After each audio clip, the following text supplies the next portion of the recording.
I'm Oyeneyin.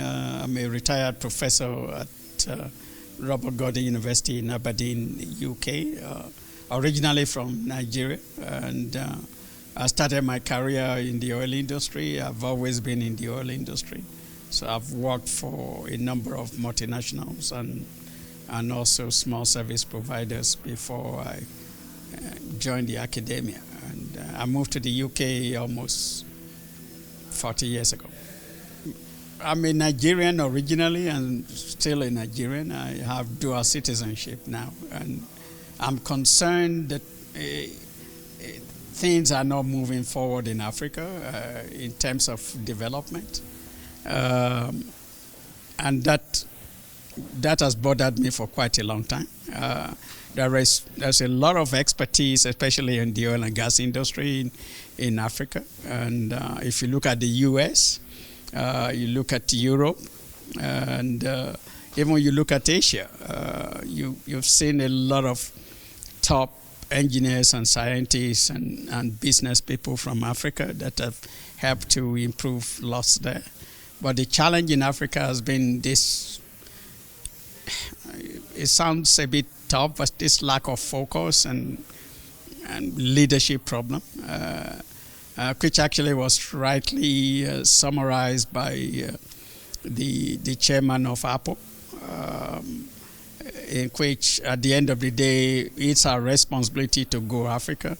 Oil and gas, it's been the economic factor for development and in any country. And Africa is not going to be different, and the resource is vastly there. And that's my passion. I feel that I have a responsibility as an expert in this area. I believe I'm one of the best experts in my area of specialty, which is petroleum engineering. And to me, that's the little I can give back. It's the only brain I have. I don't have money. So it's capacity building and being able to help to, like many other people, move the continent to the next level. But I'm concerned by lack of collaboration among African countries, everyone doing their own thing, and that needs to stop. So that's the mission for some of people like myself. It is the downstream, actually, sustainability and capacity. And what came out of those presentations, there was a crossbreed of international corporations like Total and what they're doing in the Congo. And of course, the ADA from France that are heavily involved in some other part of Africa, they share their knowledge. And of course, the service on ground in the Congo here and what their experiences have been. And I think the bottom line, which is also justified by the events of today, the 20th, and even with the announcement by the Prime Minister that they are expanding and having refineries and having pipelines. So there's a lot of capacity for expansion, and that's good for the industry because the economic well-being of people will rise from that. But that's also an opportunity for the upstream section to meet the demand, which might be outstrip the supply. So that to me, it's quite an exciting thing to see. In my presentation, there were two things I actually mentioned. When it comes to artificial intelligence, is being able to relate human beings with machine, like computers and also sensors, and being able to let those systems take decisions by themselves, being trained and managed by human beings. So it's not something we should be afraid of. And a typical example is the phone. You find that when it comes to artificial intelligence, there are different components to it. But I won't go into the physics of it, but I'll go into the benefit. It means that, for example, in our industry, we generate millions of data. Many a time, they are beyond even the normal computers to be able to do them now. But you can use for example, what we call historical data, old data, to be able to predict what is going to happen now and what can happen in the future by looking at the trends. And you can then train the mathematical models that we have to continue to improve. And because in our business, a lot of things change even within seconds. You may find oil that may change to gas suddenly like that. Pressure may change, temperature may change, and they affect what happens either in the rock or in the pipeline or in the well.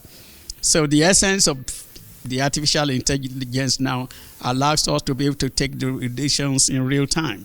Some decisions before used to take 1 year, 2 years, some more than 6 months, which is a lot of time. But those decisions can be taken now. So even like you see in the medical field, and I gave that example, there's what we call pressure mat behind my eyes. Even as I'm speaking to you, data is being generated. As long as there's a Wi-Fi, it's transmitted to Edinburgh on a daily basis. So, and you can plot the pressure behind my retina. So if that pressure is too much and can burst my eye, the hospital will call me to leave the room and try to relax. The same thing with the oil and gas industry. If you are producing a lot of oil, gas, and water, maybe we have thousands of kilometers like you see in Congo, you see transporting all of those. Some of the water may settle in some places, or some solids may settle and block the pipeline. They cost millions of dollars. So part of the essence of artificial intelligence, even with sensors, you can predict when that will happen, where it will happen. And because you know that, you can then look ahead to say, oh, okay, is it going to happen in future as well? So the machine learning part of artificial intelligence and the sensors allow us to do that. But at the moment, there are limitations. So, and that is why we are going after being able to see them in virtual reality. So now, we use virtual reality for games and things like that. But now I can sit here and control operations in the field. And I'll be seeing everything that is going on inside the pipeline, inside the rock, inside the well, and be able to see, oh, okay, there's a problem here, or things are improving here. And the office can be, in real time, be relating to people. Those are all parts of artificial intelligence. So it helps us to predict and then also play God and look into the future. So that's some of the works I've been involved in the past. But now we get the machines to think for themselves. So if, for example, a pipe is going to blow up, the AI system can get, for example, the well to shut down. If there's lower production, can get it to improve from a safe point of view. But is that a threat to human beings? No. It means now I can, in Congo here, maybe deep water, one well can cost as much as $40-50 million, one. So there are thousands of that. I need to be able to reduce that cost. So that money can be plowed into further exploration. So you need more people, not less. You actually need more people to do that. And those are some of the great things about artificial intelligence. In fact, I've been asking including yourself actually, and Barbara and the other gentleman, where do you get your energy from? Because I've seen a lot of passion. And I still don't know how you manage to get ministers to be present from the first day to the end. This is the first time in my 40-something years of attending oil and gas conference to see ministers actually staying from beginning to the end. I've never experienced it, not in the UK, actually never in Nigeria, never in the US.